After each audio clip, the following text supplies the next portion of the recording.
आज का खास खबर, सुबह की शुरुआत मार्केट के साथ। टुडेस मार्केट न्यूज के अंदर सबसे पहले बात करेंगे कुछ स्टॉक स्पेसिफिक न्यूज के बारे में। उसके बाद डिस्कस करेंगे ब्रोकरेज फर्म के टारगेट्स के बारे में, यानी कि कौन कौन सा शेयर के ऊपर ब्रोकरेज फर्म यहाँ पे बाय की सलाह दे रहा है। नेक्स्ट में बात करेंगे एफआईएस एंड डीआईएस का क्या क्या एक्शन रहा है, अपकमिंग Q3 रिजल्ट कौन कौन सा आने वाला है, और मार्केट मूड इंडेक्स के बारे में भी हम लोग बात करेंगे। टुडे स्टॉक मार्केट न्यूज के अंदर जो शेयर में डिस्कस करने वाला हूँ वो है Newgen software, TV18, Bank of India, Federal Bank, मैस्टेक्स, RailTel, Adani Group, metro, L&T, Zydus and Mahindra. शुरू करते हैं न्यूजेन सॉफ्टवेयर से। तो Q3 का रिजल्ट न्यूजेन सॉफ्टवेयर का आ चुका है और कंपनी ने बहुत ही अच्छा रिजल्ट डिलीवर किया है। जैसे कि न्यूजेन सॉफ्टवेयर ने 59% का नेट प्रॉफिट के अंदर अपसाइड दिखाया है, जो क्वार्टर टू क्वार्टर बेसिस है। लास्ट क्वार्टर में 30 करोड़ का नेट प्रॉफिट था, वो बढ़ के 48 करोड़ तक आ चुका है। कंपनी का रेवेन्यू की बात करें तो जहां पे लास्ट क्वार्टर में 226 करोड़ का रेवेन्यू था, वो बढ़ के 255 करोड़ में आ चुका है। तो ये 12% का ग्रोथ रेवेन्यू के अंदर भी दिखाया है क्वार्टर टू क्वार्टर बेसिस। अगर ईबिटा की बात करते हैं तो 57% अपसाइड है ईबिटा के अंदर। 37 करोड़ से अपसाइड हो गई, ये 59 करोड़ तक पहुंच गया है ईबिटा के अंदर। मार्जिन देखिए किस तरह से न्यूजेन सॉफ्टवेयर ने अपने मार्जिन को इंप्रूव किया है। जहां पे लास्ट क्वार्टर में 16.6% का मार्जिन हुआ करता था, वो बढ़ के 23.1% में आ चुका है। तो अगर आपके पास न्यूजेन सॉफ्टवेयर का शेयर है तो प्लीज इसको होल्ड कीजिए, नए बाय के लिए भी आप इसको रैडर में रख सकते हैं। Next, federal bank. Federal bank का Q3 रिजल्ट आने के बाद मॉर्गन स्टैनली ने इसको बाय की सलाह दिया है और बोला गया है कि फेडरल बैंक आउट परफॉर्म कर सकता है और टारगेट कितना है 175 का विद इन 1 ईयर, जो अभी आपको 140 में मिल रहा है। मार्जिन अच्छी तरह से ग्रो करेगा, ऐसा मॉर्गन स्टैनली का कहना है। साथ ही साथ मॉर्गन स्टैनली का यह भी सलाह है कि कंपनी का जो ईपीएस है वो 5 to 12% रहेगा with in financial year 2023 and 24। और अभी मिड टर्म के हिसाब से आप सोच रहे हैं इस कंपनी को खरीदने के लिए, तो आपका ये डिसीजन सही रहेगा। नेक्स्ट, महिंद्रा एंड महिंद्रा ने यहाँ पे एम्स रखा है कि 20,000 जो यूनिट डिलीवर करेगा कंपनी का ESUV, और ये 26 जैन को बुकिंग चालू करेगा और मार्च से लेके ये डिलीवरी यहाँ पे करता रहेगा। और ये स्टार्टिंग जो प्राइस है वो 16 लाख से शुरू होता है और करीब करीब इस पर्टिकुलर जो डील यहाँ पे हो रहा है 20,000 जो यूनिट बेचेगा उसकी दौरान महिंद्रा एंड महिंद्रा को 3,200 करोड़ का रेवेन्यू यहाँ पे कमा के देगा, जो विद इन 12 मंथ अपने बुक में ये दिखा पाएगा। Next, L&T। पिछले कई दिनों से L&T का शेयर प्राइस के अंदर एक अपर मूवमेंट दिखाई दे रहा है। उसके पीछे का मेन जो वजह है कंपनी का ऑर्डर बुक। ऐसा अंदाजा लगाया जा रहा है कि L&T का जो ऑर्डर बुक यहां से और भी बढ़ सकता है। ऐसा तो L&T का जो ऑर्डर बुक है वो धीरे धीरे इंक्रीज हो रहा है, लेकिन ये और भी तेजी दिखाई दे सकता है, इसीलिए शेयर प्राइस के ऊपर भी इसका इफेक्ट आ रहा है।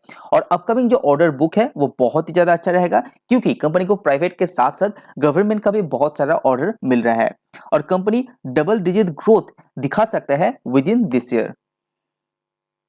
नेक्स्ट, जाइडस को एक अप्रूवल मिला है USFDA के द्वारा, और ये डील के द्वारा कंपनी को अप्रूवल के द्वारा कंपनी यहाँ पे एंटी डिप्रेशन का जो पील होता है वो कंपनी अभी बना सकता है इंडिया के अंदर। नेक्स्ट, TV18 का Q3 का रिजल्ट आ चुका है और कंपनी रेवेन्यू के अंदर 12.8% का अपसाइड दिखाया है year on year basis. EBITDA देखेंगे तो ये 94% डाउन है year on year basis. Company का मार्जिन जस्ट 1.1% ही रहा, जो पहले 20% के आसपास रहता था। तो यहाँ पे कंपनी का रिजल्ट बहुत ही खराब आ चुका है, इसीलिए इसका शेयर प्राइस के ऊपर भी इफेक्ट आप लोगों ने देखे होंगे। नेक्स्ट, मेट्रो की बात करें तो मेट्रो का Q3 रिजल्ट के अनुसार कंपनी नेट प्रॉफिट 10% अपसाइड है year on year basis, revenue 24% upside है year on year basis, EBITDA भी 22% अपसाइड है और कंपनी का मार्जिन भी यहाँ पे स्टेबल दिखाई दे रहा है। तो अच्छा रिजल्ट आया है मेट्रो के अंदर। नेक्स्ट है bank of India Q3 result यहाँ पे अच्छा आया है। नेट प्रॉफिट 12% अप है year on year basis. NII देखेंगे जो नेट इंटरेस्ट इनकम है वो 64% अपसाइड है year on year basis. Company का जो ग्रॉस NPA है वो 7.66% रहा, जो पहले 8.51% था क्वार्टर टू क्वार्टर बेसिस। ये डिक्रीज हुआ है, जो पॉजिटिव है बैंक ऑफ इंडिया के लिए। नेट NPA रहा 1.61%, तो ये भी क्वार्टर टू क्वार्टर डिक्रीज हुआ है, क्योंकि लास्ट टाइम ये था 1.92%। साथ ही साथ कंपनी के जो प्रोविजन है वो यहाँ पे डाउन आया है। तो बैंक ऑफ इंडिया के लिए भी Q3 का रिजल्ट यहाँ पे अच्छा आया है। नेक्स्ट मैस्टेक्स, मैस्टेक्स का भी Q3 का रिजल्ट आया है। कंपनी का रिजल्ट उतना अच्छा नहीं रहा है, लेकिन कंपनी 7 रुपए का डिविडेंड यहाँ पे डिक्लेयर कर दिया है। Next Adani group, Swedish defence company साब से अदानी ग्रुप का एक एग्रीमेंट होने वाला था, वो यहाँ पे कैंसिल हो चुका है, जो अदानी ग्रुप के लिए एक नेगेटिव न्यूज है। According to deal, Gripen E fighters India में मैन्युफैक्चर होने वाला था, लेकिन अब वो नहीं होगा, क्योंकि ये डील कैंसिल होने के बाद ये पूरा ही प्रोसेस यहाँ पे डिक्लाइन में दिखाई दे रहा है। नेक्स्ट रेलटेल, रेलटेल का मैनेजमेंट मिस्टर संजय कुमार जी ने कहा है कि जो करंट ऑर्डर बुक है वो 4700 करोड़ का देखने को मिल रहा है, और दिसंबर टू जन मंथ के अंदर कंपनी को 500 करोड़ का नया ऑर्डर भी यहाँ पे मिला है। तो कंपनी यहाँ पे जो नया ऑर्डर बुक है वो और भी इंक्रीज होने वाला है, ऐसा कहा गया है। और साथ ही साथ कंपनी का ये भी कहना है कि 20% रेवेन्यू ग्रोथ आप एक्सपेक्ट कर सकते हैं 2023 में, एंड 2024 में भी सेम परसेंटेज ऑफ रेवेन्यू आप एक्सपेक्ट कर सकते हैं। साइबर सिक्योरिटी में अच्छा स्कोप कंपनी को दिखाई दे रहा है, तो रेलटेल के लिए एक बहुत ही पॉजिटिव न्यूज यहाँ पे दिखाई दे रहा है। आपको मार्केट के अंदर एक्टिव एंड अपडेट रहना है, तो मैं इस चैनल के माध्यम से हर मार्केट डेज में सुबह 9 बजे share market related news provide करता रहूंगा। तो प्लीज चैनल को फॉलो कीजिए और अपडेट रहिए मार्केट के अंदर। तो चलिए अभी जानते हैं कि ब्रोकरेज फर्म कौन कौन से शेयर को यहाँ पे बाय करने की सलाह दे रहे हैं 17 जन 2023 में। एस्ट्रल पॉली के अंदर सबसे पहले जो टारगेट दे रहा है 2295 का, जो 16% अपसाइड है यहाँ से, और इसको बाय करने की सलाह आईसीआईसीआई सिक्योरिटीज ने यहाँ पे दिया है। फेडरल बैंक की बात करें तो फेडरल बैंक के ऊपर जो टारगेट है 170 का है, जो 23% अपसाइड है।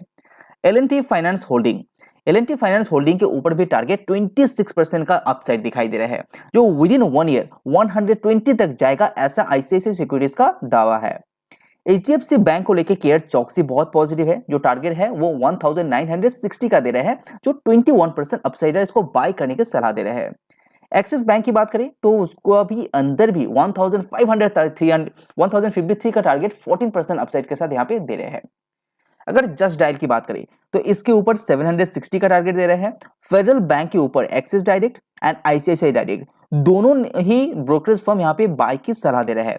हालांकि Q3 का रिजल्ट बहुत ही अच्छा है, इसीलिए करीब करीब 20 से लेकर 23% अपसाइड आप एक्सपेक्ट कर सकते हैं फेडरल बैंक शेयर के अंदर।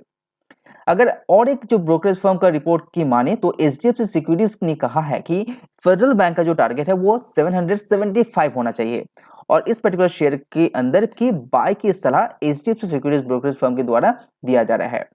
अगर एफआईआईज एंड डीआईआईज की एक्शन की बात करें तो 17 जन 2023 में एफआईआईज के द्वारा थोड़ा सा नेट बाय करते हुए आपने देखे होंगे।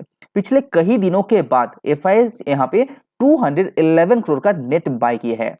डीआईज ने यहाँ पे बाय किया है, लेकिन इसका क्वांटिटी यहाँ पे 90 करोड़ के आसपास दिखाई दे रहा है। तो यहाँ पे मार्केट के अंदर एफआईआईज के द्वारा बहुत दिनों के बाद एक बाइंग साइड दिखाई दे रहे हैं। नेक्स्ट बात करते हैं मार्केट मूड इंडेक्स का। ये थोड़ा सा नीचे घिसक गया है और ये 31 के आसपास अभी भी मिल रहा है, और अभी भी ये फेयर जोन में है। अगर कुछ अपकमिंग रिजल्ट के ऊपर बात करें तो 19 जैन को यहाँ पे रिजल्ट आने वाला है हैवेल्स इंडिया का, और साथ ही साथ हैप्पीएस्ट माइंड का रिजल्ट आने वाला है 19 जैन को। 18 जैन को आपका आईसीआईसीआई प्रोडेंशियल का रिजल्ट आने वाला है। एशियन पेंट्स का भी रिजल्ट 19 जैन को आ रहा है। साथ ही इंडिया मार्ट का रिजल्ट 19 जैन को आ रहा है। एम्फेसिस का, पॉलीकैब का रिजल्ट 19 जैन, पीवीआर का रिजल्ट आ रहा है 19 जैन को। तो प्लीज मार्केट के ऊपर नजर रखिए, क्योंकि बहुत सारा इंपॉर्टेंट रिजल्ट यहाँ पे आने वाला है।